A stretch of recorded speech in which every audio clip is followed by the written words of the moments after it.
Nada es tan terrible. El nuevo libro de Rafael Santandreu. No nos afecta lo que nos sucede, sino lo que nos decimos acerca de lo que nos sucede.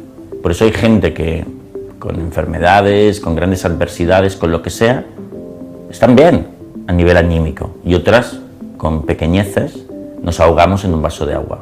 Os espero entre las páginas de mi nuevo libro llamado Nada es tan terrible. Encontraréis todas las claves para hacer un trabajo profundo para mejorar emocionalmente. Se trata de cambiar nuestro diálogo interno, tener la filosofía propia de las personas más fuertes y felices. Existe una filosofía de vida que nos permite vivir la vida de manera sencilla, de manera alegre, de manera positiva, de manera constructiva, prácticamente siempre en nuestras vidas. Tienes las claves para convertirte en tu propio psicólogo, en el mejor psicólogo del mundo. Las claves de la fuerza emocional. Las claves de la fortaleza emocional son dos: la renuncia y la creación. La renuncia significa que hemos de estar aptos para renunciar a cualquier bien, a cualquier cosa. Renunciar a todo aquello que la vida nos quita, pero con alegría. No necesito tener pareja para ser feliz. Si no está, seré feliz de todas maneras. No necesito este trabajo en el que estoy. Lo podríamos llamar también aprender a andar ligeros. Y el segundo paso es la creación de un nuevo marco ante cualquier realidad. Por ejemplo, que estoy casado, pues puedo aprender a tener un matrimonio increíble, el mejor matrimonio de España. Que estoy soltero, pues voy a ser el soltero más divertido, con una vida más alucinante, más amante de la vida, más feliz. Cada situación ofrece una oportunidad de crear un significado diferente, un reto diferente, una pasión diferente. Quitarse los complejos para ser feliz. A todos nos han afectado los complejos alguna vez en la vida. Pues, amigos míos, sabed que es bastante fácil quitarse todos los complejos de una vez por todas. Mucha gente lo ha hecho. Se trata de dejar de valorar lo que yo llamo las cualidades trampa, como la inteligencia, la belleza, las habilidades, la extroversión. Todo eso tiene muy poco valor o prácticamente nada. Lo único que da la felicidad es nuestra capacidad de amar la vida y a los demás. Si dejas de valorar todos esos valores trampa para valorar solo la capacidad de amar a la vida y a los demás, desaparecen los complejos. En el libro aprenderás a creer en esto con toda la profundidad, de manera que desaparezcan absolutamente cualquier complejo que se le podría ocurrir. Los temidos ataques de ansiedad. Nada es tan terrible también contiene un capítulo especial sobre los ataques de ansiedad o los ataques de pánico, un problema que afecta al 10% de la población y cada vez más. En él encontrarás 4 pasos a seguir con los cuales conseguirás quitarte ese problema para siempre en pocas semanas o meses, garantizado. Tener una relación de pareja ideal. No olvidarse nunca del afecto. A tu pareja le has de dar afecto, aunque sea un ratito, 5 o 10 minutos al día, todos los días preocuparte por él o por ella y darle mucho amor, demostrarle que estáis en el mismo equipo de por vida, al margen de las diferencias. Eso mantendrá la relación siempre fuerte y siempre encendida.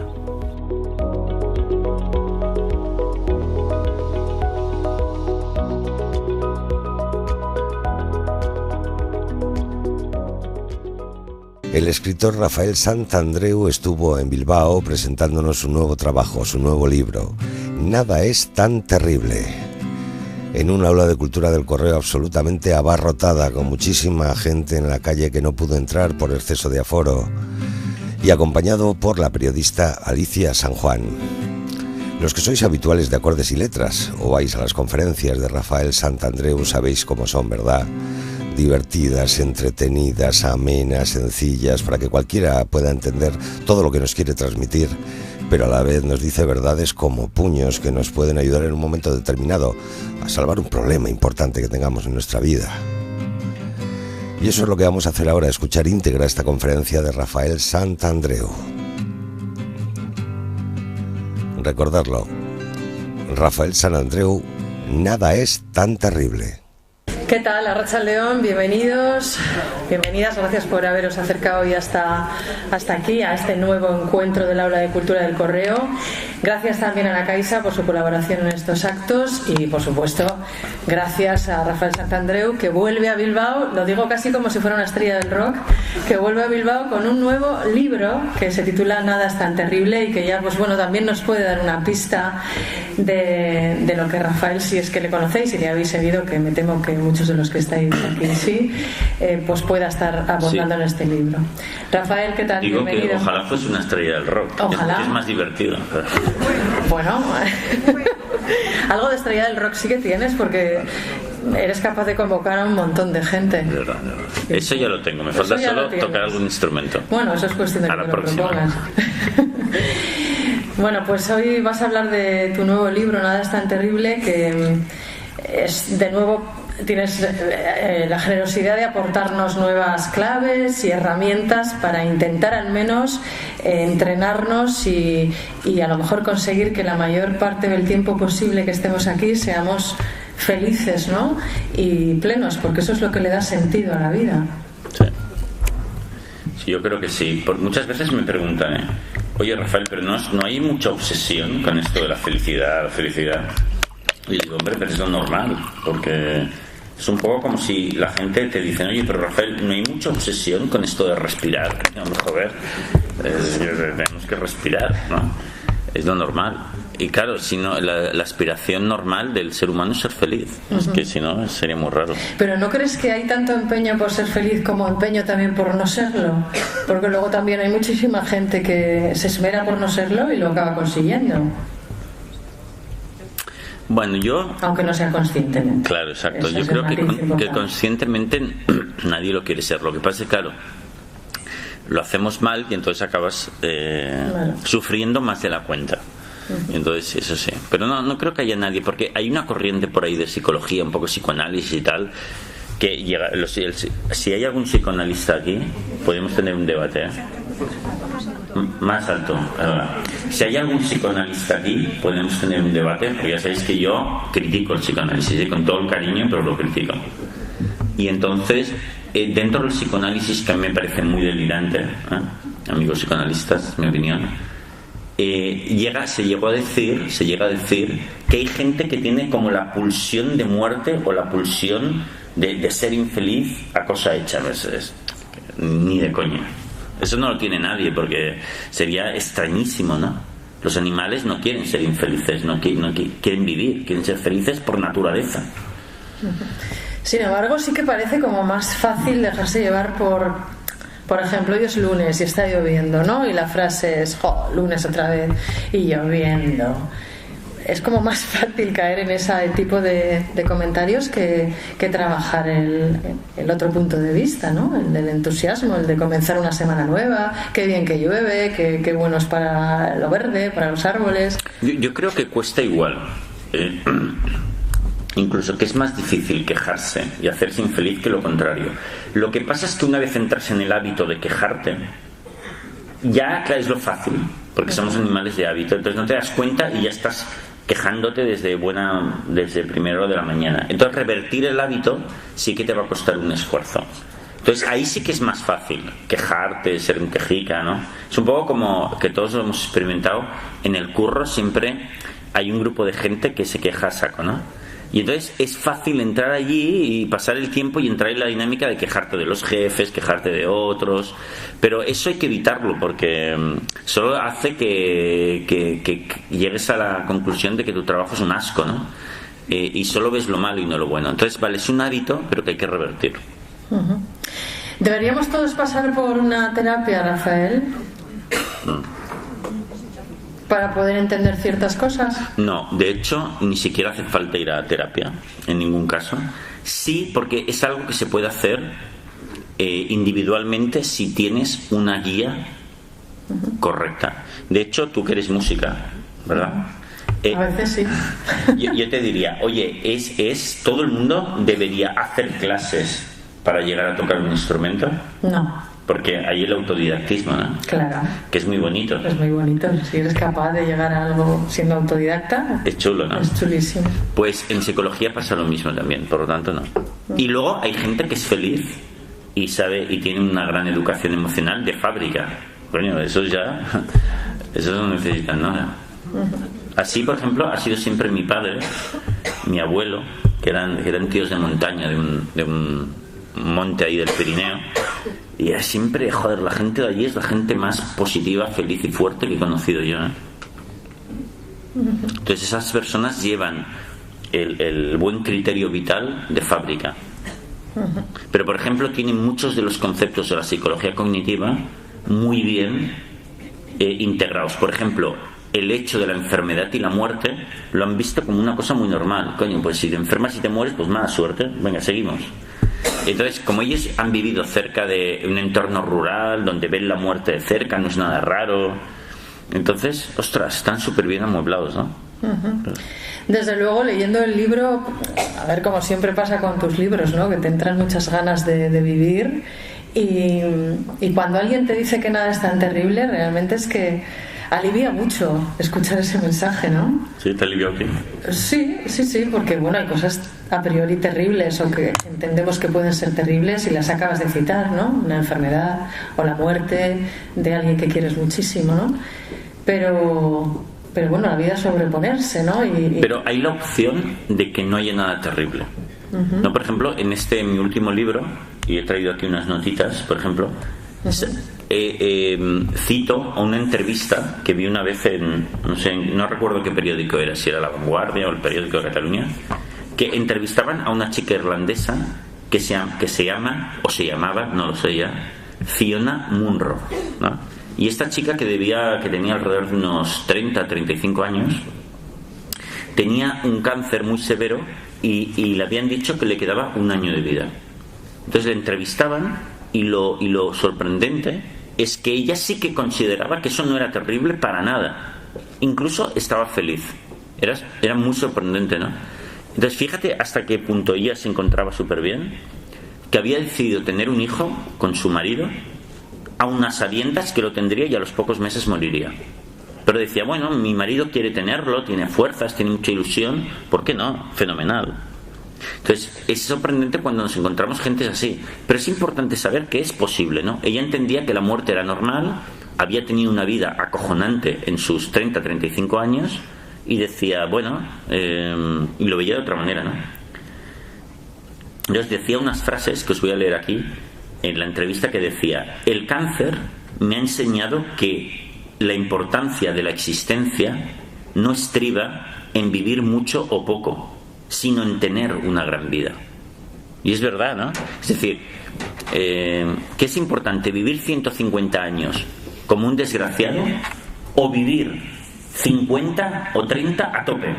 ¿Quién dice que hemos de vivir más o menos, no?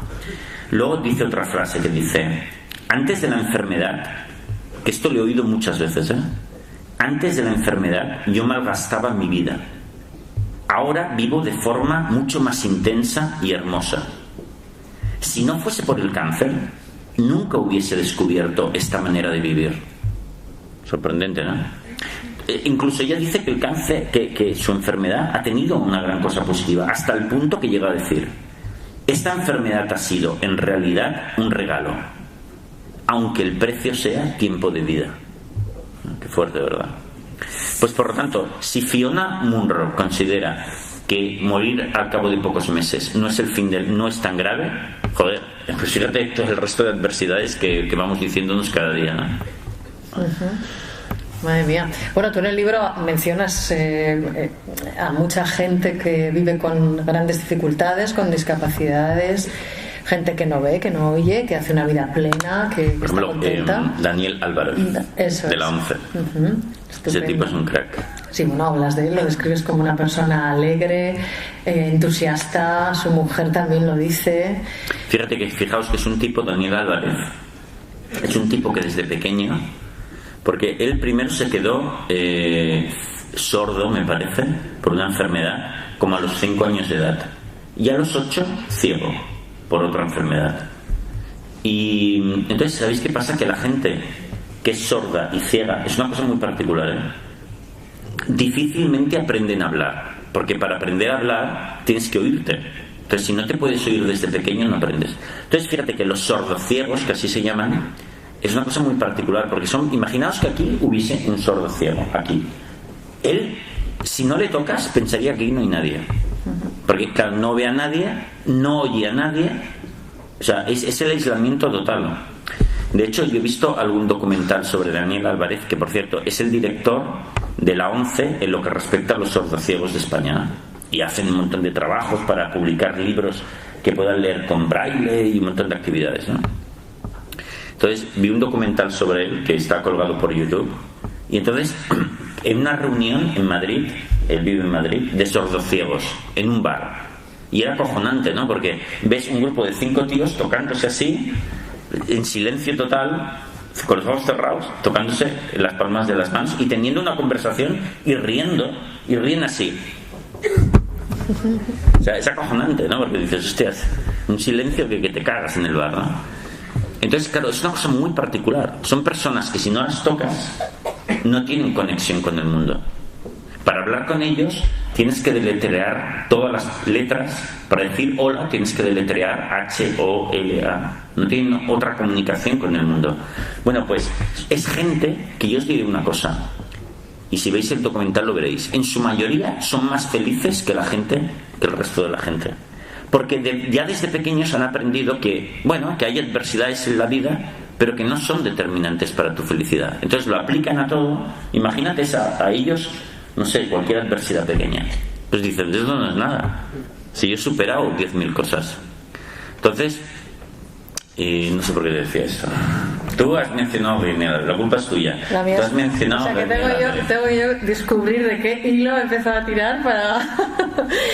Pues no, es que estábamos hablando de todas esas personas en las que citas en tu libro, porque tú has empezado hablando del caso de Fiona, que son un ejemplo de vida. Porque a veces, como se explica que gente que lo tiene todo no sea del todo feliz, y gente que tiene problemas importantes, objetivos, consiga sacar alegría y entusiasmo. Sí, yo creo que los ejemplos son súper buenos, porque son pruebas claras de que necesitamos muy poco para estar bien y que está todo en la cabeza, ¿sabéis? Entonces esos ejemplos, yo creo que yo muchas veces, antes hoy comentaba en una entrevista que me han hecho, que yo muchas veces hago el ejercicio cuando tengo un problema, cuando me surge, alguien me hace una putada o tengo un problema, salen, y veo que empiezo a darle demasiada importancia. Hago un ejercicio que os recomiendo. Por ejemplo, me imagino las 3 imágenes de estas 3 personas, bueno, los 3 últimos modelos que publico en mi libro, que son Michael J. Fox, el actor de Regreso al Futuro, que tiene Parkinson desde hace casi 30 años, que es una enfermedad bastante jodida, pero que el tío está lleno de actividades, dice que es más feliz que nunca, porque tiene una misión. Luego, Jessica Long, que es la mejor nadadora paralímpica hasta el momento. Es una chica joven, guapísima, pero que le faltan las piernas. Y está llena de proyectos, tiene una vida hermosísima, ¿no? Y Daniel Álvarez. Entonces yo me los imagino a los 3, un poco en cadena. 1, 2, 3. 1, 2, 3. Y digo, bueno, ¿qué me dirían ellos? 1, 2, 3. Y luego un poquito, entonces digo, pues, a la mierda. No tengo un problema, es una minucia. Yeah. Y funciona. ¿Sabes? Si te haces el esfuerzo de detenerte y decir, bueno, vamos a ver, tranquilo, chica, funciona. Pero no funciona mágicamente, ¿no, Rafael? Hay que, no sé, hacer un trabajo, imagino, porque esto no es coger y hacer el clic. No, tienes que hacer el clic, pero claro, ese clic que aparentemente es tan fácil y es una cuestión de segundos, pues no se produce inmediatamente, ¿no? Efectivamente, tienes que practicar, practicar y practicar hasta que esto es un nuevo hábito de pensamiento, ¿no? Yo recuerdo que una vez estaba en una conferencia en una ciudad, no recuerdo dónde. Entonces, en el turno de preguntas, alguien me hizo una pregunta muy buena, ¿no? Que me preguntó: oye, Rafael, a mí me gustan mucho tus libros. He encontrado que cuando lo leo estoy como 2 o 3 meses fantástica, pero después vuelvo a comerme el coco, ¿no? Y entonces me decía: ¿qué pasa ahí, no? Y entonces yo creo que la respuesta era la siguiente. Pero yo le decía: querida amiga, fíjate una cosa. Joder, una vez lo conseguiste. Lo hiciste tú, porque tú dejaste que te entrasen esas ideas en la cabeza. Hazlo otra vez. Y otra vez. Y otra vez, y otra vez, y otra vez. Y al final, un día se te quedará. Entonces, es una cuestión de práctica, de hábito. Porque claro, llevamos tantos años haciendo lo contrario, quejándonos como locos de minucias, que es verdad que ahora tenemos un hábito de la leche de entrar en eso, ¿no? Pues la única manera de revertirlo es hacer el camino contrario. Pero es divertido, ¿no? Y al final funciona un montón, ¿no? Bien, os voy a contar en primicia, porque esto no está en ningún libro, una cosa que igual sale en otro, que yo, por ejemplo, una disciplina que me autoimpongo, ¿no? Yo, por ejemplo, pues dirijo un equipo de psicólogos también que trabajan en Barcelona y en Madrid, y son bastantes, ¿no? Y bueno, y siempre pasan cosas, ¿no? También trabajo con una editorial, tal, que hay todo un número de gente, o sea, trabajo con gente, ¿no? Y como os pasará a todos, a veces suceden cosas que salen mal, ¿no? De repente, pues mira, una cosa mal, alguien ha hecho algo mal, alguien que debería hacer una cosa lo hace de otra manera y lo hacen mal, ¿no? Que esto nos pasa a todos, ¿no? Y entonces yo me conozco ya un poco y sé que tengo un primer momento de cabreo, de decir: me cago en la leche, ya han hecho mal. Y entonces lo primero que me viene a hacer es una llamada, enviar un mail, armar un pollo, ¿no? Y entonces, como me conozco, tengo una disciplina de 3 pasos que cada vez hago mejor. La primera es: me prohíbo reaccionar en el momento. Y me digo: pausa. Rafael, ok, anótalo, el problema que ha habido, y te encargas mañana o pasado. Hoy no, prohibido. ¿Por qué? Porque me han sucedido muchas cosas que al día siguiente o al pasado primero veo que me he equivocado yo, que esa persona no había tenido un error, era mi percepción, y la mayor parte de las veces, aun cuando habiendo hecho un error, tampoco era una cosa muy importante. Pero en el momento de tal, pues no lo ves claro. Entonces digo: no, pues el momento me lo prohíbo. Siguiente paso: al día siguiente vuelvo a revisar el tema. Digo: a ver, ¿qué pasó? Ha habido este fallo, quizás esta persona ha cometido este fallo o esta negligencia, y entonces compruebo si es verdad o no. Muchas veces no, ya te digo, me había equivocado yo. Pero si es verdad que ha habido un fallo, el segundo paso es la renuncia, que es decir: ok, esto es tan importante, joder, ¿qué pasa? ¿Que si esto no sale bien es el fin del mundo, la guerra nuclear? ¿Soy tan débil que necesito esto para poder ser feliz en la vida? Claro que no. A la mierda con eso. Pues si esto, pues mira, ¿qué es la editorial? Si yo no publicase ningún libro, ¿podría ser feliz? Joder, haría 1000 millones de cosas. Entre ellas irme a la montaña, que es lo que más me gusta. Fuera. Ya, pero un cirujano no podría hacerse ese planteamiento. Tiene que hacerlo. No solo es que tiene que hacérselo, porque si no se lo comería el estrés y no podría trabajar, ¿eh? Él tiene que hacérselo más que otros. Y entonces todo paradójicamente funcionará bien. Y ese es el segundo paso, la renuncia. Y cuando veo que ya me he calmado y que digo: mira, he perdido ese río, entonces digo: me voy a ocupar de ello.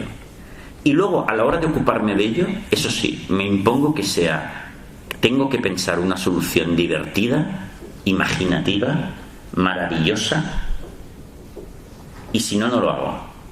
Entonces ahí ya me sale pues una propuesta razonable para solucionar algo de la mejor manera posible. Pero fijaos que una y otra vez me impongo esos 3 pasos. Incluso una vez había pensado hacerme una chuletilla, una tarjeta, ¿no? Algo así pequeñito, donde ponga los 3 pasos. Primero, detente, hoy no, mañana o pasado. Segundo, renuncia. Tercero, soluciones divertidas. Y entonces cuando pase alguna de estas, decir: saca la tarjeta, acuérdate, vale, ok. Y lo vas haciendo y cada vez te sale mejor. Cada vez eres más capaz de activar eso, que produce un cambio estupendo en la vida. Además, que te hace mucho más eficaz, porque las cosas las resuelves como Dios manda, desde la racionalidad, desde la diversión, es mucho mejor. Con lo cual, todo este rollo era para decir que la práctica es fundamental. Práctica para acabar dominando nuestro coco ese salvaje que tenemos a veces, ¿no? Sí, y tanto. Ojalá se pudiera desenroscar la cabeza a veces, ¿no? Podría estar bien. Es que sí. Bueno, los que practican mindfulness o meditación, en realidad es esa práctica, ¿no? Un poco desenroscar la cabeza y no darle tanta bola al pensamiento, ¿no? Sí. Vosotros los psicólogos, los que pasáis consulta, de alguna manera... Espera, si me permitís, como buena estrella del rock, sí. O como Julio Iglesias, que me sacó la americana que está luz. Muy bien. Ya soy un poco estrella del rock. Ya eres, vamos, estrella de canción melódica. Te iba a decir que vosotros, los psicólogos, los que pasáis consulta habitualmente y estáis en contacto con la gente que acude a vosotros porque tiene un problema o varios, pues de alguna manera también tomáis la medida de cómo está la sociedad en la que vivimos, porque los problemas de ahora no son los mismos que los problemas de los años 50, ni de los años 60, ni siquiera te diría de los 90. El mundo ha cambiado mucho y a una velocidad a veces espeluznante, ¿no? Entonces, no sé si siempre se tiende a decir que el mundo está peor que nunca, que el número de ansiolíticos crece exponencialmente, el consumo de estos medicamentos, que la gente está muy sola, que no sabemos qué hacer con nuestra vida, que nos da miedo vivir, ¿no? ¿Tú eso lo ves en tu trabajo a diario? Sí, yo creo que lo vemos todos los psicólogos, porque mira, te doy un dato. Cuando yo estaba en el cole, que tú y yo somos de la misma quinta, más o menos, igual un poquito más joven. Claro. No sé. Yo cuando iba al cole había, fijaos, la estadística, por ejemplo, de chicas anoréxicas en el cole era una en todo el cole, de anorexia severa. Ahora hay una por clase. Se ha multiplicado por 10. Y así más o menos con todos los trastornos. O sea, es objetivo que vivimos un auge de debilidad emocional, ¿no? Y yo pienso, es que vamos, casi no tengo ninguna duda, que eso es debido a dos factores que se juntan y provocan la tormenta perfecta. Que es, uno, que cada vez la vida es más complicada. Y de hecho eso ha pasado desde el inicio de los tiempos. Y por eso cada vez es algo que sucede. Incluso desde los tiempos de los griegos ha ido empeorando. ¿Por qué? Porque cada vez la vida ha sido más complicada. Y es cierto que la vida, cuanto más sencilla, más fácil es de vivir. Eso es así. Claro, todo tiene ventajas y desventajas. Pero dices, bueno, Rafael, pero ahora tener muchas oportunidades es bueno. Bueno, es relativo. Pero aunque sea bueno, la parte negativa que trae aparejada es que hace la vida mucho más compleja, mucho más estresante y más difícil de vivir. Y luego el segundo factor es que, aun siendo la vida cada vez más compleja, nuestra educación emocional es peor. ¿Por qué? Porque la gente crece, y esto también me ha pasado a mí, crecemos más mimados. Entonces, con menos tolerancia a la frustración. Y esto también nos hace más débiles. Entonces, es como la tormenta perfecta. Entonces, pero si hay una solución, que sí la hay, es la autoeducación que podemos hacer en cualquier momento de nuestra vida. Pero claro, hay que ponerse las pilas. Gratis no es nada. Entonces, ahí volvemos al tema ese, que hay que practicar. Claro, practicar, pero a veces practicar solo es da un poco de pereza. Hay gente que le da pereza ir al gimnasio solo o ir a nadar solo. Si tiene alguien con quien ir y con quien quedar, pues por no dejarle tirado, se anima y va. En esto es un poco lo mismo, ¿no? Que necesitas que te guíen un poco, que te lleven de la mano. Bueno, pero sería muy bonito que se estableciesen en las ciudades, en los barrios, entre los amigos, grupos de crecimiento que se ayudan entre ellos. Pero con una guía, eso sí, porque si no tiene una guía, eso puede ser peor. Entonces, con una guía correcta, que digan, no, las cosas han de ser por aquí. y nosotros nos hemos de hacer más fuertes a nivel emocional, y podemos apoyarnos juntos, ¿no? Entonces yo creo que eso sería muy bonito también. Pues sí, es una gran idea. La vida sería mucho más bonita y más colectiva. Oye, ¿y ahora, que ese grupo tendría que ser, ni iba a decir duro, pero no es duro, pero sí mostrarse las cosas como son los unos a los otros. Es decir, no, esto te has de enfrentar y vencer ese miedo. Es un grupo que, escucha, Cañero. Oye, ¿y por qué estas cosas tan importantes, Rafael? Porque fíjate si es importante encomendarse a la felicidad, ¿no? Hacer el esfuerzo es importantísimo, es algo vital, porque eso luego te permite desarrollar una vida mucho más plena. ¿Por qué cosas tan importantes como estas no las aprendemos antes? A veces da la sensación de que estas cosas se aprenden un poco, no tarde, nunca es tarde, pero tú me entiendes. Quizás estas cosas se deberían incluir en, no sé, pues en nuestras enseñanzas desde pequeños, ¿no? Ocuparnos más de estas cosas tan esenciales.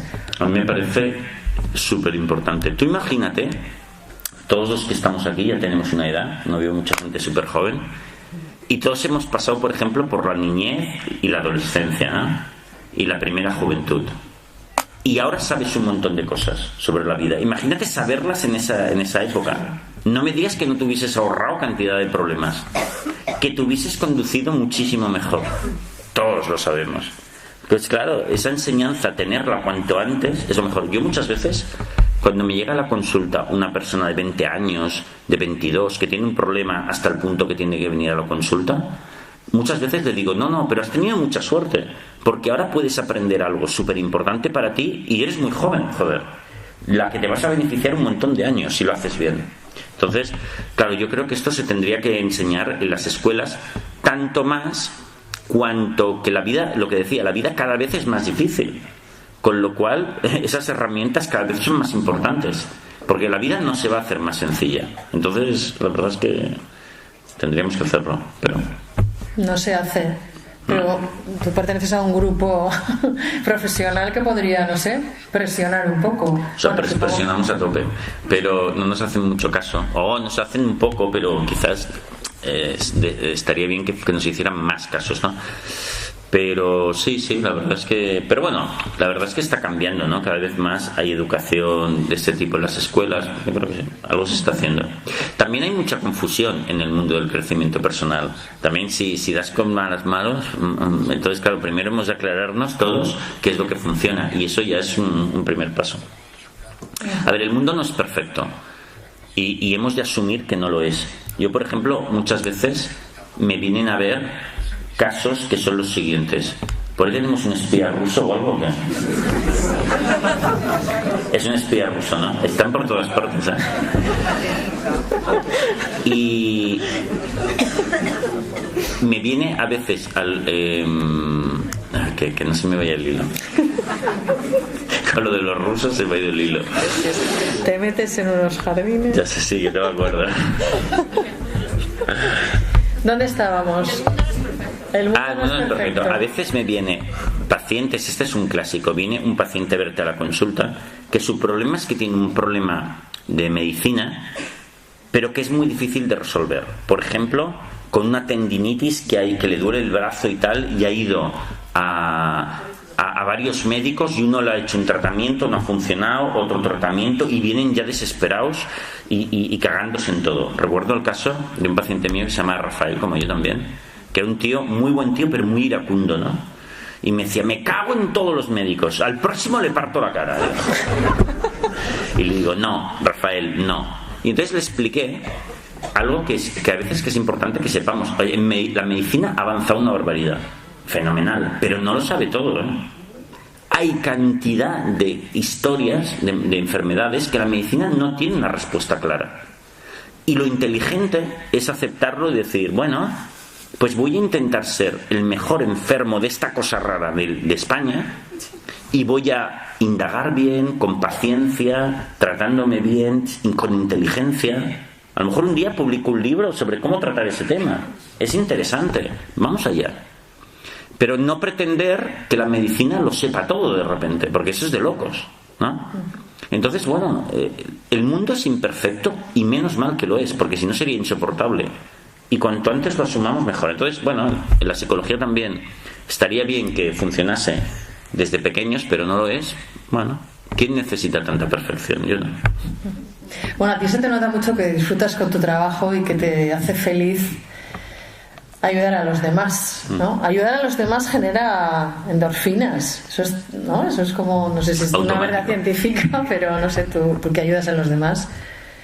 ¿Tu felicidad en qué medida depende de ese hecho de ayudar a los demás? No, nada, no depende cero de eso, porque podría hacer otras 1000 cosas y te haría igualmente feliz y disfrutaría por un tubo también. Yo, por ejemplo, a veces pienso, ostras, si me voy a la montaña a criar animales, molará también. Sí.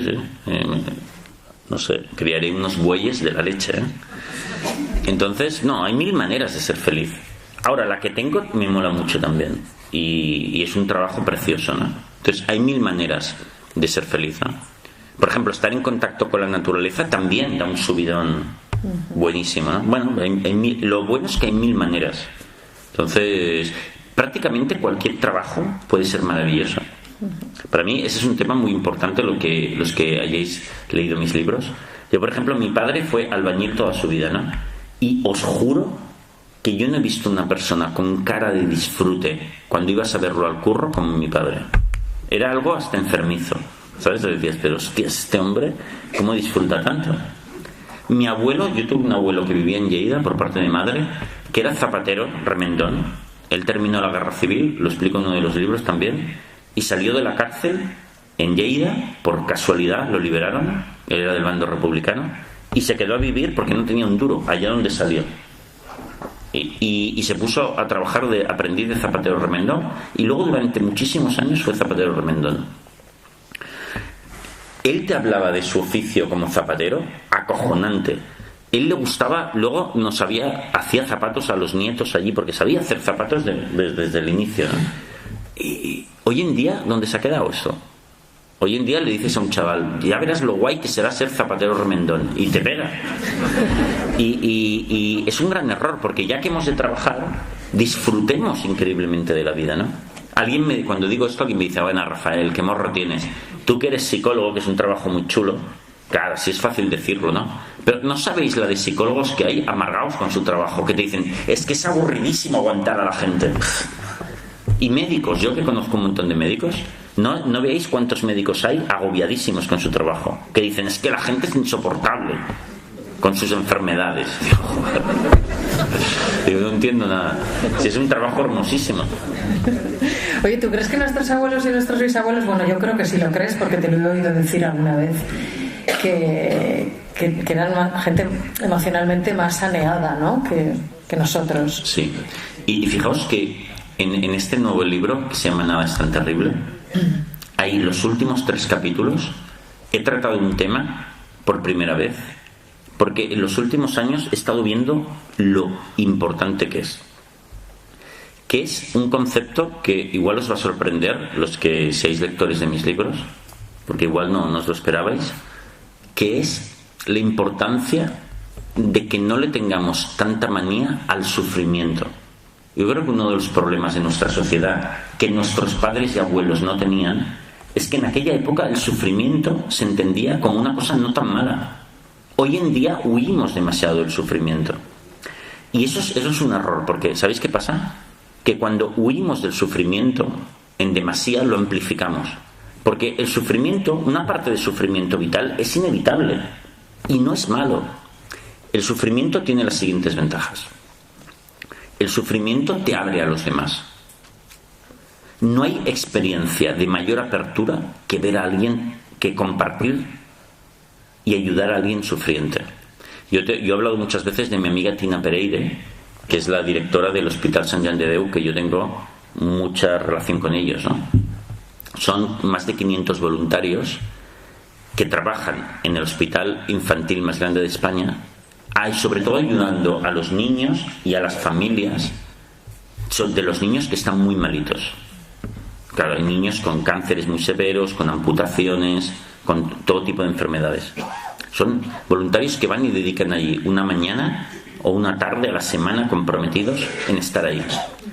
y tienen una experiencia de amor, de apertura a esos padres y a esos niños, que se abren como jamás verás en otra ocasión en tu vida, ¿no? Ahí las caretas desaparecen y ahí entran el amor puro y duro. Entonces allí fijaos que los voluntarios que van allí van voluntariamente, y no para llorar, sino para tener una experiencia de apertura maravillosa, ¿no? Entonces el sufrimiento no es tan malo.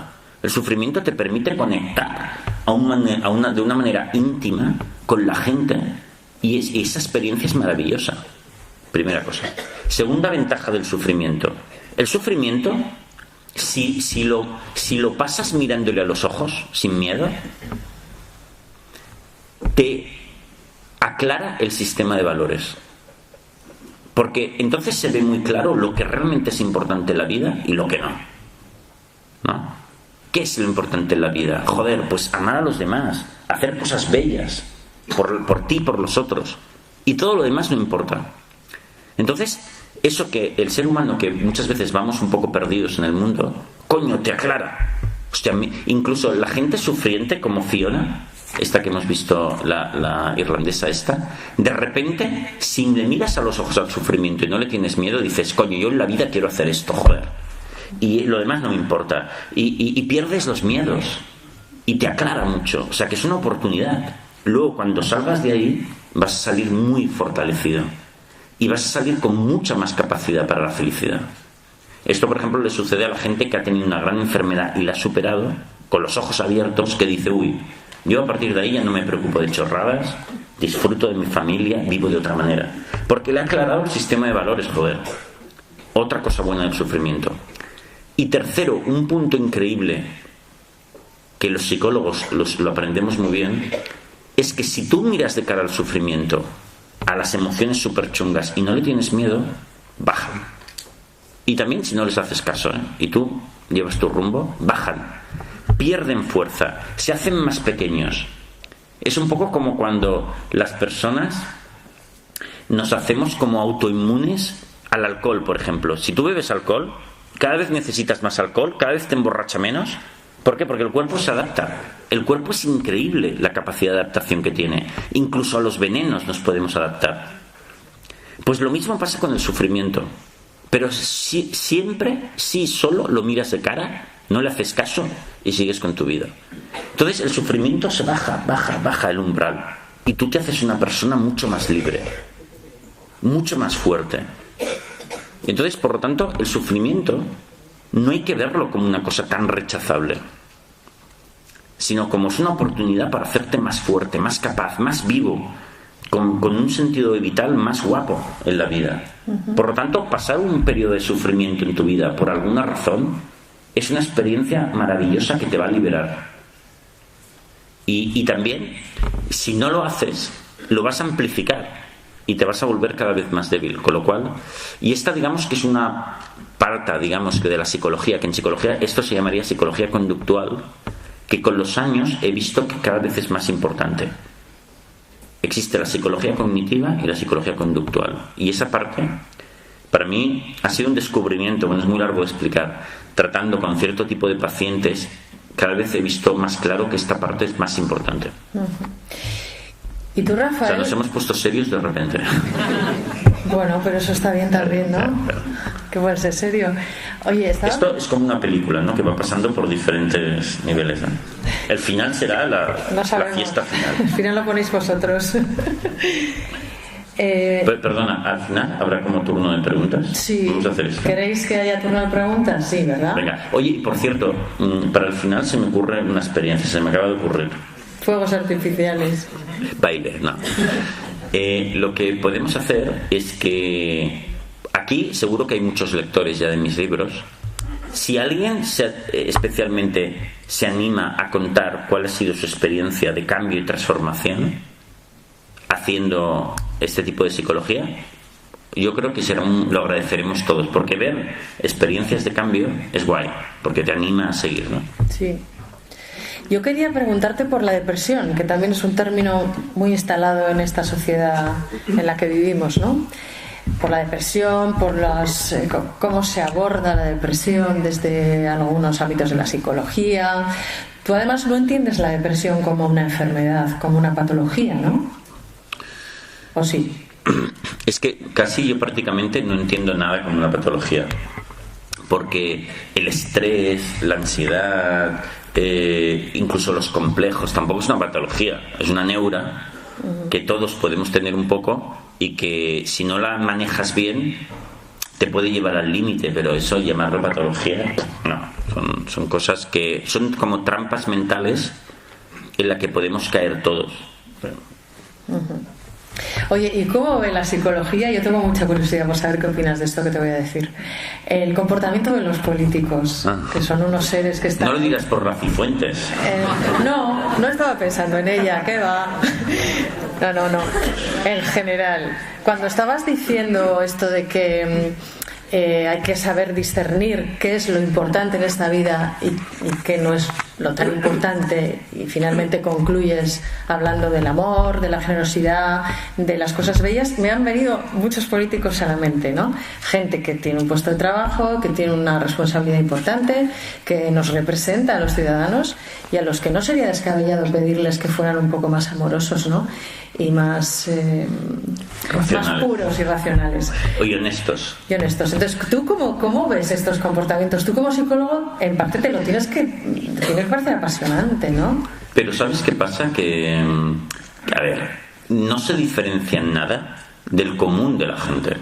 Es decir, si miras en las empresas, hay, por ejemplo, en el capítulo de la honestidad, en las empresas también hay honestidad, pero también mucha deshonestidad. Por ejemplo, mirad lo de las preferentes que hicieron los bancos. Mirad lo de Telefónica. Las telefónicas nos han robado dinero a todos. Aunque sean pocos céntimos, pero entre todos se llevan una pasta. Hay mucha deshonestidad también hay mucha honestidad. Yo, por ejemplo, a veces tengo entre seguidores de mis libros, hay dueños de empresas y directivos que se han conducido de una manera honesta y para ellos ha sido fundamental. Antes estábamos hablando con unos amigos de unos libreros que nos parecen súper honestos, ¿no? Que tienen un conjunto de librerías en España y que a mí me parece una gente maravillosa, ¿no? Bueno, hay de todo. Y cuidado, que entre las familias también hay mucha deshonestidad. Hay acuerdos de cuidar a los padres y hay quien se escaquea fastidiando a los hermanos. O sea, aquí cuecen habas en todos lados, ¿sabes? Políticos y no políticos. Y seguro que entre los políticos también hay gente maravillosa. Hay de todo. Entonces yo lo que creo que hemos de pensar que aquí, siendo todos pecadores y siendo todos maravillosos, las dos cosas, lo que hemos de pensar en qué maneras podemos producir saltos, soluciones maravillosas para que todo el conjunto de la sociedad sea más honesta. A mí es un punto que me interesa un montón, ¿no? Pero eso, una vez más, eso requiere mucha honestidad profesional. Por otro lado, los políticos también, yo es que creo que nos quejamos de... Ahora voy a decir una cosa que seguro que el 90% de los que hay aquí no estaréis de acuerdo, pero ya me perdonaréis. Yo creo que nos quejamos demasiado también de los políticos, porque ya os digo, los políticos no se diferencian del resto de la población, como si aquí resulta que todos fuésemos santitos. Lo que os decía antes, miraros en las familias, cómo funcionan las cosas. Entonces nos quejamos demasiado y ese tiempo que perdemos quejándonos es un tiempo y un esfuerzo que no dedicamos a pensar soluciones imaginativas para que en la familia, en las empresas y en la política haya realmente una regeneración y miradas nuevas y novedosas acerca de cómo hemos de ver las cosas. Y eso es lo que va a aportar soluciones. La queja por la queja es algo que yo también entro a veces en hacerlo, porque es una tentación, pero es un error. Entonces tenemos que intentar evitarlo. Además, que cuando tienes una mirada de blanco y negro, de que los malos y los buenos, el análisis que haces sobre los problemas nunca son certeros, son equivocados. Porque, si os fijáis, ahora me voy a enrollar un poco, pero casi todos los problemas humanos son fruto de un conjunto de relaciones. No son solo tan fáciles como un culpable, un problema, un culpable. No, hay diversos culpables, hay situaciones que lo han propiciado y muchas relaciones que se retroalimentan. Y si quieres solucionarlo bien, has de pensar con la calma, con alegría, desde lo positivo, hasta que te salga una solución que realmente haga que ese problema sea muy difícil que suceda otra vez. Pero es muy difícil pedir esa tranquilidad cuando entramos en dinámicas de queja conjunta, que cuidado, os confieso que el primero que caigo soy yo también, pero me doy cuenta de que cuando hago eso cometo errores. Lo que os decía antes de los 3 pasos cuando me sucede algo malo, pues es algo que hemos de hacer también globalmente. Entonces yo veo que los políticos es gente en general es gente con una capacidad increíble, que además usada para el bien sería fantástica. Entonces hemos de procurar de que la usen para el bien todas esas personas. Yo creo que muchos directivos de empresas que hacen cosas malas en realidad son personas con una gran capacidad, que si pudiéramos pasarles al lado de al bando de los buenos sería maravilloso, porque sí que tienen mucha capacidad. Hablando de las Cifuentes, por ejemplo, ya que hemos sacado el tema, yo por ejemplo, ahora que le he visto defender esa cosa tan rara una y otra vez en las conferencias conferencias de prensa que ha dado, yo cuando la veo ahora digo, joder, qué capacidad tiene esta tía, porque cualquier ser humano ante su situación se rompe, coño, y la tía aguanta al tipo ahí de una manera increíble. Entonces, joder, si esta mujer la pudiéramos reciclar para una cosa mucho más honesta, sería la hostia. Intentémoslo. Bueno, lo tendrá que intentar ella, ¿no? Sí, pero hay que convencerla, hay que hacer pedagogía, y no solo convencerla a ella, convencerla a nosotros mismos cuando hacemos algo mal. Porque, escucha, aquí a ver, cuando nosotros observamos que ha habido un delito, hay que protegerse y hay que buscar la reparación, pero no castigar a la gente por castigarla. Eso es un error. Eso es uno de los conceptos de la psicología cognitiva más difíciles de explicar y de aceptar, ¿no? El concepto de aceptación incondicional de todo el mundo, que eso no significa que hay que protegerse y que hay que evitar que una persona que está un poco loca siga haciendo daño, pero también hay que intentar curarla. Y a uno mismo también, Incluso en el caso de la gente que arrebata la vida a otra persona, que es uno de los actos más repudiados, ¿no?, por una sociedad, ¿no? Incluso en esos casos, que tú también te has pronunciado al respecto, y yo entiendo que hay que estar un poco preparado para escucharte, porque es un tema quizá muy extremo, muy fuerte y difícil de comprender. Yo creo que entiendo lo que quieres decir, pero resulta difícil digerirlo, Sí, pero es un tema, yo creo que súper importante. Y yo insistiré una y otra vez, aunque sé que la gente pues no me entenderá y me criticará. Está bien que lo hagan porque no pasa nada, no. Yo de hecho no estoy de acuerdo conmigo muchas veces, porque cambio de opinión, ¿no? Digo, coño, no pasa nada, ¿no? Y me quiero igual, ¿sabes? Pero sobre esto, sobre el mal, la mirada de la aceptación incondicional de los demás es que cuando alguien hace algo mal es porque se ha vuelto loco. Porque de base todos somos maravillosos. Cuando teníamos 4 años vas a un jardín de infancia y todos los niños son maravillosos. Vale, en el proceso educativo que tenemos es cuando nos volvemos locos, algunos más que otros. Por supuesto hay que evitar ese mal. A esas personas hay que apartarlas. Hay que llevarlas a unos sitios donde no puedan seguir haciendo daño. Pero una vez allí, ¿de qué sirve castigarlos? De nada. El castigo cuesta esfuerzo y la gente no cambia con el castigo. Entonces, ¿para qué sirve eso? De nada. Sin embargo, intentar curarles, cambiarlos, eso, si lo conseguimos, primero es muy rentable, porque esa persona no seguirá haciendo mal y lo podremos dejar libre. Y eso es gratis. Mantenerlo en la cárcel mucho tiempo es muy caro. Por otro lado, es bello, porque además aprendemos cómo funciona el mal y cómo podemos evitarlo antes de que se dé. Por lo tanto, es un esfuerzo que si somos inteligentes hemos de intentar hacer. Nos conviene. Y por otro lado, tener rencor, odiar a los demás, buscar venganza, es una cosa que te puede hasta aniquilar por dentro, ¿no? Es un sentimiento muy feo que hay que evitar. Por lo tanto, y por otro lado, hay otro factor, que, joder, chicos, ¿quién no ha fallado alguna vez en su vida? ¿Quién no ha hecho algún acto malo, sabiendo y sin saber? Entonces, ¿de qué te sirve cuando fallas golpearte, castigarte, meterte en un cuarto oscuro? ¿Eso sirve de algo? Si sirviese, pues te diría, hagámoslo. Pero es que eso no sirve de nada. Entonces, ¿sabes? En la Biblia dice una cosa que está bien, que dice, el que muere el que mata a espada, muere a espada. Y es totalmente cierto. Si tú eres muy castigador con los demás, cuando tú falles, serás igualmente castigador contigo. Eso no significa, cuidado, que no tengamos que hacer responsable a cada uno de sus actos. Y jamás hay que retirar la responsabilidad de alguien, porque entonces le impides que crezca. Hay que ser claro, no pasa nada, y cada uno con su responsabilidad. Pero otra cosa es castigar. Quizás es una fina línea, pero que es muy importante delimitarla, ¿no? Por ejemplo, ahora vamos a poner algo más polémico todavía sobre la mesa. No pasa nada.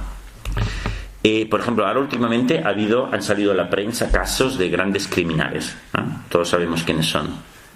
Pero esas oleadas de rencor, de búsqueda de venganza, no son buenas. Otra cosa es dedicarse a combatir eso por todos los medios posibles y de la mirada más inteligente, eso sí. Pero el rencor por el rencor, además te lleva a soluciones que no son las adecuadas.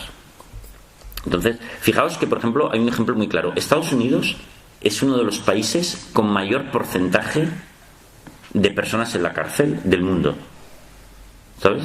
Incluso se hace broma diciendo, si sigue creciendo, al final estará la mayor parte de los estadounidenses en la cárcel. ¿Quién va a trabajar?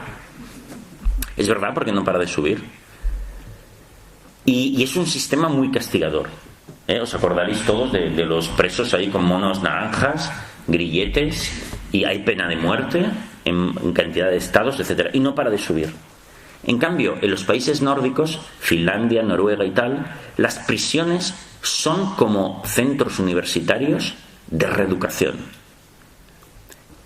mucho más caros que la cárcel normal, pero la gente está muy poco en prisión y cuando sale no reincide. Su índice de reincidencia es pequeñísimo. ¿Qué es más rentable? ¿Qué es más inteligente? ¿Intentar transformar a la gente o simplemente castigarlos? La prueba está clarísima. Estados Unidos, cada vez se gasta más dinero en cárceles, cada vez hay más delincuencia, cada vez hay más gente internos en prisión. En Finlandia, que tienen otra cultura sobre eso, se gasta mucho menos dinero en conjunto, hay mucho menos presos y hay mucha menos delincuencia. Pues no hay color. Apostar por la transformación de la gente, creer en ella y buscar las maneras de hacerlo, o simplemente creer en el castigo, por el castigo. Yo creo que no tiene color. Lo que pasa es que aquí hay un factor que nos atenaza mucho, el miedo. Hostias, pero si alguno se escapa y lo dejamos en la calle, ese podrá violar. Ya, tranquilo. Si eso, tranquilo, que eso pasará de todas maneras, porque la seguridad absoluta no existe. Pero no tengas tanto miedo y piensa a largo plazo. ¿Qué es mejor? No hay color. Lo que pasa es que si nos dejamos llevar por la emoción del momento, tomamos malas decisiones. Lo que os decía antes de cuando yo tengo ganas de enviar un email mandándolos a la mierda. Son malas decisiones, me equivoco. Entonces yo también, cuando la primera vez que veo esa cosa en la tele, pienso, hostia, qué hijo puta, este habría que matarlo, colgarlo. Pero digo, tranquilo, calma, lea Gandhi, tío, relax. Y entonces encuentro soluciones mucho más racionales. Ay, si Gandhi hubiera tenido Facebook, ¿no? Lo que hubiéramos aprendido. Bueno, y lo hubiesen matado. Porque sí, con las críticas que hay en Facebook hoy en día. Sí, desde luego que sí. Oye, ¿quieres que abramos el turno de preguntas, Rafael? Yo creo que es buen momento para que preguntéis lo que os apetezca. Como siempre hay un micrófono, así que lo vamos paseando el micrófono a quien quiera. De todas maneras, mientras la primera persona pregunta algo, de todas maneras, fijaos que esto que yo digo no tenéis por qué estar de acuerdo en absoluto, ¿no? Son ideas, visiones, no sé. También creo que tenemos como una... Yo el primero, como una necesidad increíble que nos digan que tenemos razón, ¿no? Entonces, ante visiones diferentes, a veces nos lo tomamos mal, ¿no? Yo me equivoco un montón de veces, eso es lo que hay. Pero si no pruebas, no aciertarás nunca, ¿no? Hola, buenas tardes. Muchas gracias por venir a Bilbao. Muchas gracias a ti. Y me he quedado pensando en una cosa que has dicho al principio, sobre la renuncia. Yo tengo la duda de hasta cuándo, porque tú dices que hay que tener siempre una renuncia incondicionada, ¿no? Sí. Entonces, por ejemplo, yo pienso, pues personas que te hayan podido hacer daño o situaciones muy desagradables de la vida. Pues, por poner un ejemplo, tú dejas un dinero, yo sé, una gran cantidad de dinero a alguien y tienes que renunciar a que te lo devuelva. Por ejemplo, es un ejemplo tonto, pero... Está muy bien, muy buena pregunta. O situaciones que yo quiero hacer algo por mí mismo y hasta dónde tengo que llegar, cuándo tengo que renunciar o cuándo tengo que seguir intentándolo. Muy buena pregunta. Es muy buena pregunta porque se trata de una renuncia mental, no de facto. Es decir, bueno, si esa persona no me devolviese nunca el dinero, ¿yo podría ser feliz? ¿O es el fin del mundo la guerra nuclear? O sea, es una renuncia si tuviera que ser, pero intentaré que no sea así.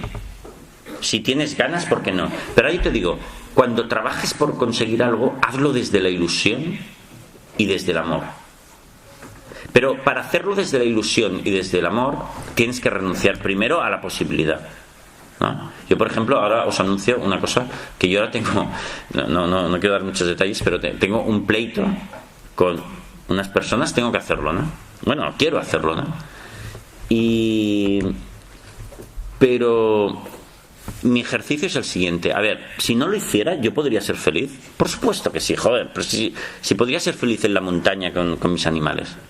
Perfectamente. Bueno, pero ¿quieres hacerlo? Sí. ¿Por qué no? Porque puedo aprender cosas, puedo hacer un poco de justicia, que eso es algo bonito siempre. Puedo obtener quizás ese dinero que me han quitado y para algo bueno lo dedicaré. Pero si lo hago, tengo que disfrutar de eso, tengo que aprender, tengo que trabajar con amigos, tengo que poder explicarlo y hacer algo bueno. Porque entonces rendiré mucho mejor, no será un trauma, será algo interesante de la vida.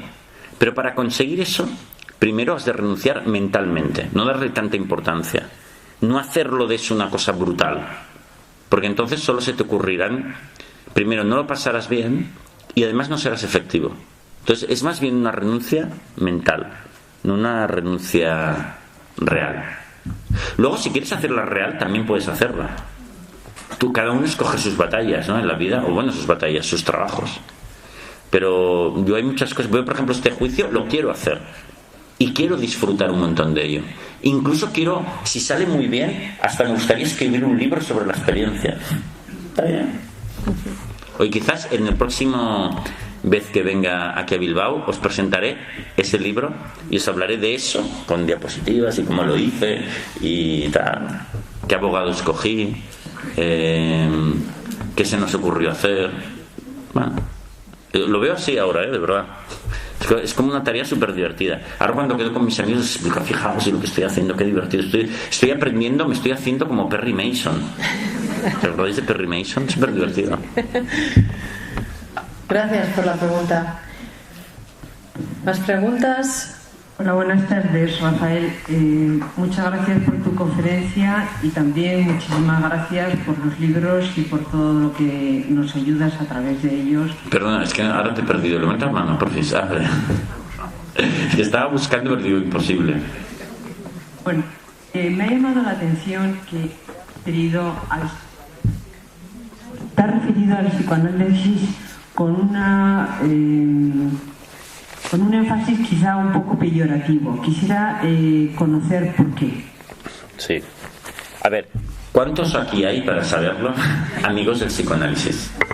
Para prepararme. ¿Tú sí? Una chica joven, con fuerzas. Con ella me puedo meter. ¿Tú también? Vale. ¿Usted también? Vale. Bueno, yo, claro, os voy a decir cuál es mi opinión del psicoanálisis. Seguro que vosotros tenéis otra, que es... Yo me puedo equivocar absolutamente, en todo, pero mi opinión es esta, la siguiente. O sea, es difícil explicarlo porque hablamos de una cosa científica, pero voy a intentar hacerlo. Me voy a poner de pie. ¿Me puedo poner de pie? Claro. Es que estar sentado tanto rato... Vale, eso es ver. Vale, el psicoanálisis. Mira, nosotros... Vale, os voy a poner un ejemplo para que se entienda. Imaginaos que ha habido un asesinato. Aquí. Alguien, ¿sabes? Aquí que se apaga la luz y aparece alguien con un cuchillo, ¿no? Entonces, yo que estoy haciendo de Perry Mason últimamente, digo a la policía, le digo, déjame solo. Aquí que no salga nadie. Voy a establecer quién es el asesino, ¿no? Entonces, ¿qué es lo que voy a hacer? Yo voy a empezar a hacer hipótesis, ¿no? Coño, a ver cómo le ha entrado el cuchillo, con mucha fuerza, con poca fuerza, ha sido un hombre, una mujer, ¿no? Y voy haciendo hipótesis, ¿no? Es lo que haría un investigador. Pero ¿qué es lo que hace un investigador como Dios manda?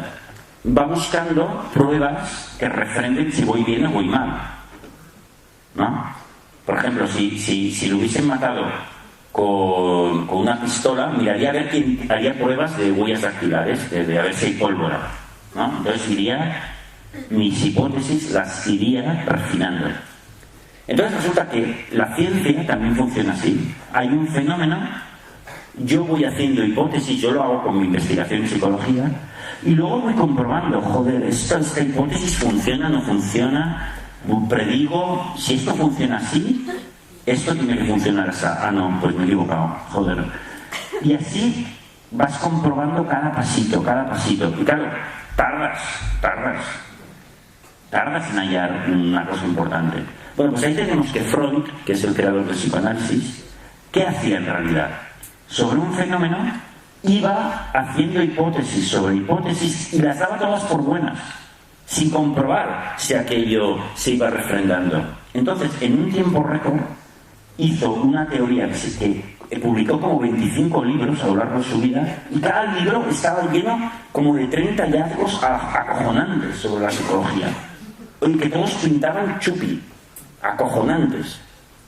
Entonces uno se puede preguntar, hostia, o este tío es el mayor genio de la historia de la humanidad, que produce hallazgos, que Einstein es un palurdo, o se lo inventa, o no comprueba nada y lo da por bueno, y va creciendo su teoría, hasta que al final tenemos una teoría explicativa del psicoanálisis acojonante,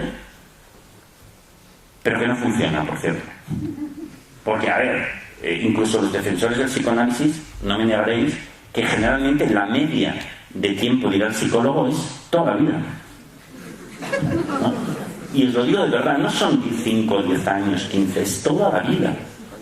Y cuando ves a alguien que lleva 10 años de terapia, muchas veces a 2 y 3 sesiones a la semana, y está igual o peor, hombre, joder, no sé, puedo ser optimista, pero creo que le hemos dado mucha oportunidad ya a eso, ¿no? Y eso, los psicoanalistas, ¿cómo se defienden? Te dicen, es que es un trabajo para toda la vida, joder. O te dicen, es que el crecimiento personal es así.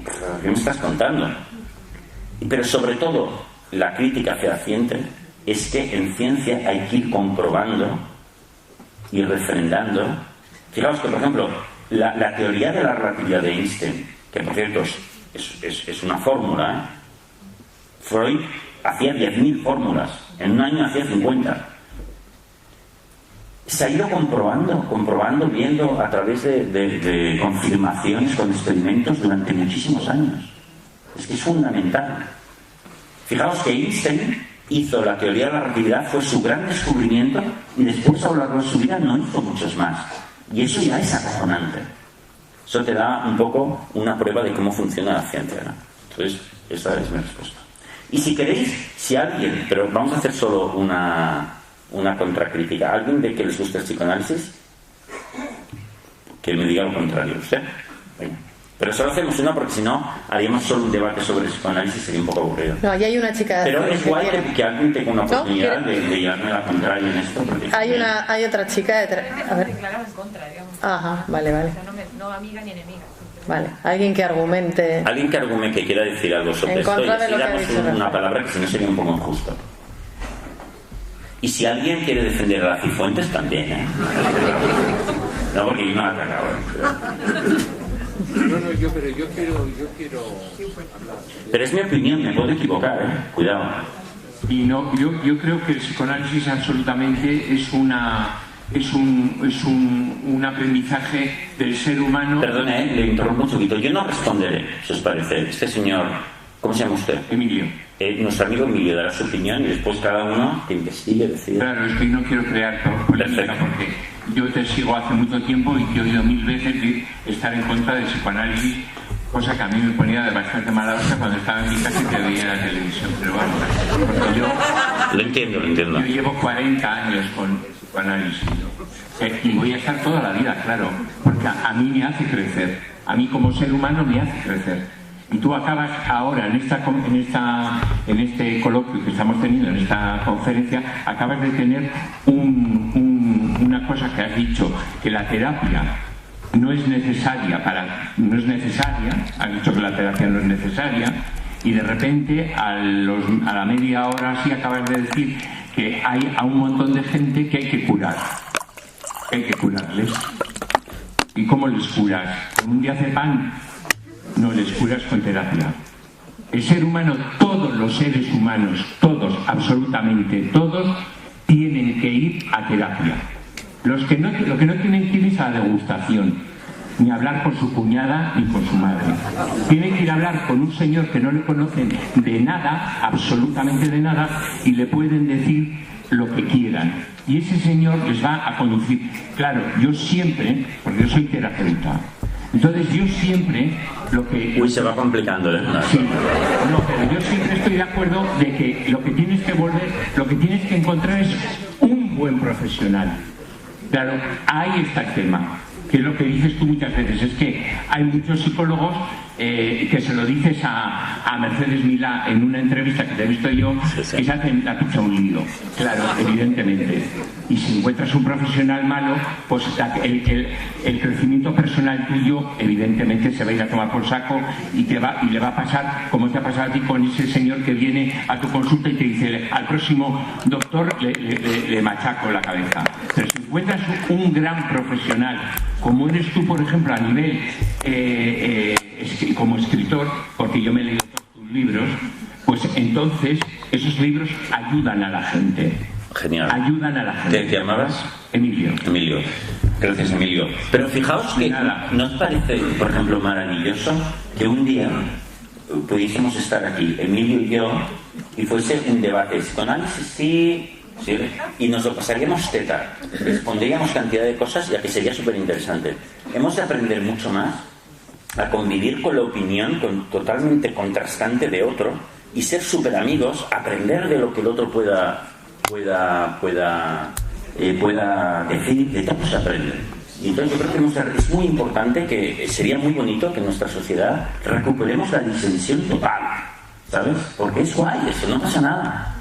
Pero sobre todo con mucho cariño y mucho respeto. Y eso es fantástico, porque cada uno que piensa lo que quiera. Yo, por ejemplo, digo, existe Dios, existe el más allá. No tengo ni puta idea, pero a veces pienso que sí, a veces que no. Yo qué sé, coño, no sé, está bien. ¿Quién sabe las cosas? Podemos, desde toda la humildad, intentar aportar pruebas, cosas, aunque tengamos opiniones muy firmes, pero también estar abiertos a las opiniones de los demás. O sea que muchas gracias, Miguel. Venga, una más. Sí, buenas tardes, José. ¿José? Sí. Quería solamente decir que creo que hoy día está apareciendo un tipo nuevo de dependencia en chavales de cierta edad que ya difícilmente se puede familia educar. En el sentido de videojuegos o juegos en red o historias de estas, creo que muchas familias conocemos que hijos con unas edades ya difícilmente soportan sus frustraciones. Me gustaría saber qué tipo de ayuda podrían tener esos padres con respecto a hijos de una edad en que difícilmente puedes ejecutar algún tipo de, no sé, sí, de influencia muy directa, ¿no? Y luego aparte porque no aceptan ir a terapia o porque no aceptan, se consideran posición de la verdad, etc. Sí. Me gustaría saber tu opinión. Muy bien. Mirad, la educación infantil tiene dos patas. No una, tiene dos. O tres.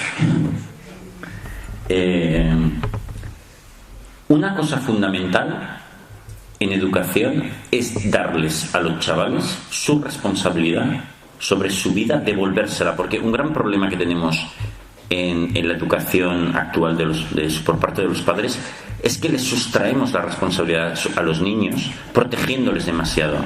Entonces no crecen, porque no se dan cuenta que todo tiene una consecuencia. No pasa nada, todo tiene una consecuencia, la asumes y tomas tus decisiones.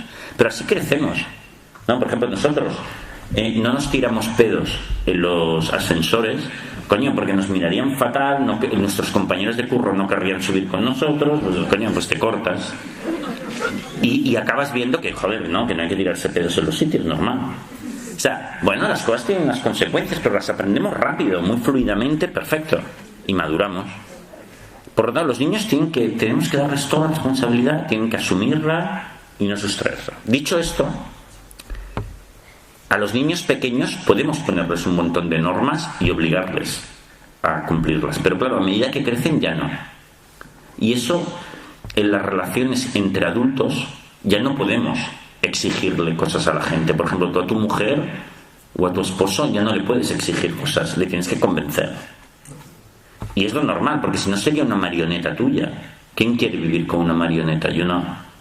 Yo quiero vivir con alguien con criterio, joder. Entonces ahí hay que usar, a medida que el chaval crece, y crecientemente a partir de los 8, 9, 10, 11, 12 años, hay que empezar a usar ya la persuasión. Porque si no, la obligación cada vez es menos efectiva. Y más o menos a partir de los 11, 12 años se ha acabado. Ya no le puedes obligar a nada a un niño. Porque te va a decir que sí, pero luego no lo va a hacer. Entonces allí tienes que ser una persona muy persuasiva. Entonces hay 3 patas, 3 P's del cambio con los adultos, pero también con tu mujer, también con 3 patas del cambio, que son la persuasión, la pedagogía y la perseverancia. Porque para cambiar, los seres humanos necesitamos estas 3 cosas. Por ejemplo, yo, si quiero de repente adelgazar, ir al gimnasio, ponerme en forma, cosa que cuesta, si no estoy habituado, primero tengo que estar muy convencido de que mola, de que quiero hacer eso, de que me voy a poner súper cacha, súper guay, súper sano, y que es un gran objetivo. Si ya no tengo mucha motivación, no lo voy a conseguir, porque las cosas no son fáciles. Entonces tu hijo, a lo mejor, tiene esa adicción y tiene que estar muy convencido de que va a ser una cosa fenomenal no tenerla. Pero claro, si él no lo ve claro, a priori, ¿cómo va a acumular todas las fuerzas necesarias para lograrlo? No lo va a lograr, porque no es fácil. Por lo tanto, el primer paso es que le convenzas. Entonces ahí tienes que convertirte en un gran vendedor. Como si fueses un vendedor de coches. Un vendedor de coches, o de lo que sea, es aquel que al cliente se le encienden los ojos. Quiere ese coche. Como no se lo vendas, te arma un pollo, ¿eh? Ya lo tienes. O sea, le tiene que parecer que comprarse el coche es maravilloso, que le va a cambiar la vida, que es fenomenal. No quiero 1, quiero 2, joder. Entonces tú tienes que convencerle que no usar, que llevar otro tipo de vida va a ser para él súper ganador. Entonces tienes que usar tus habilidades de persuasión. Y los seres humanos tenemos que aprender a ser persuasivos. Tú ponte un poco, para aprender a hacerlo bien, tú imagínate que a tu mujer o a quien sea le quieres convencer de ir a un restaurante mexicano o de ir de vacaciones a México. No le dices, me cago en la puta, a ver si vamos de vacaciones a México, estoy harto de no ir a México. Qué ganas le van a entrar, ¿no? Tú le dices, hostias, hay unas playas acojonantes, hay estas pulseritas que nos vamos a mamar todo el día. Se lo pintas bien, ¿no? Y entonces ella dice, coño, vamos. Pues la persuasión es eso. Tienes que convencer a tu hijo de que tu propuesta de cambio de vida le va a transformar, le va a convertir en una persona madura, guay, va a ligar, se va a notar súper fuerte, va a disfrutar mucho más de la vida. Pero ahí tienes que ser persuasivo. Llévatelo a pasear, vele explicando las cosas, explícale experiencias personales tuyas de haber superado pequeñas adicciones, qué ganaste al abrirte al mundo. Explícale experiencias personales de cuando tú eras pequeño, hasta que le enciendas esas ganas de hacerlo. Segundo paso, es la primera de persuasión. La segunda es la pedagogía, que significa darle un sistema, un método. Porque muchas veces la gente no hacemos las cosas porque no queramos, sino porque no sabemos hacerlas. Y las cosas difíciles las evitamos o las posponemos. Y entonces tú le has de dar un método. ¿Qué sistema puede llegar a ser para superar esa primera adicción y que le sea más fácil conseguirlo. ¿Se te ocurre algo, por cierto? Fíjate, ponte en su lugar. Él es un chaval que ahora tiene el hábito de que su único ocio es meterse en eso y no ver otra cosa. Y claro, él hay momentos que siente el aburrimiento y la tendencia a hacerlo es muy grande, joder. ¿Qué método puede haber? Venga, ayudadnos. ¿Qué método puede encontrar? ¿Qué haríais vosotros para superar eso? ¿Alguna idea? Ir al monte. Ir al monte. Ir al monte, guay. ¿Qué más? Ser voluntario en una protectora. Ser voluntario en una protectora. ¿Perdona? Iniciarles otros pasatiempos en que dedicaría al teléfono o a los videojuegos. Si ¿Cómo? solo encuentran el tiempo de ocio, solo lo encuentran en el ordenador. Sí, por ahora sí. Más alternativas. Darle más alternativas. Exactamente, darle otras alternativas. Por ejemplo, decirle... Sí, a veces es una cosa tan sencilla, por ejemplo, como puede ser, mire, chaval, hijo mío, vamos a hacer una cosa. Tú, en cuanto salgas del cole, comes, te haces la siesta, vamos a hacer una cosa. Tienes la maleta, la bolsa preparada y sales disparado para el gimnasio. O lo que se plantea hacer. Y haz cosas con gente, porque entonces te olvidarás de esa adicción. Es decir, hay truquitos que permiten que una adicción sea más fácil de pasar. Por ejemplo, no te quedes en casa una hora solo sin hacer nada, de entrada. Sino, llegas a casa, por ejemplo, algo de timing, ¿no? De tiempo. Pequeños trucos que hagan más fácil que él pueda hacer eso. Pero ofréceselo tú, porque entonces será mucho más probable que le sea más fácil conseguirlo. Y tercero, por tanto tenemos persuasión, pedagogía, y el tercero es perseverancia. Los cambios reales necesitan tiempo. Por lo tanto, has de insistir, darle tiempo, hacer prácticas, poco a poco, y al final él se podrá transformar. Lo cual significa que gritar es lo último que hay que hacer.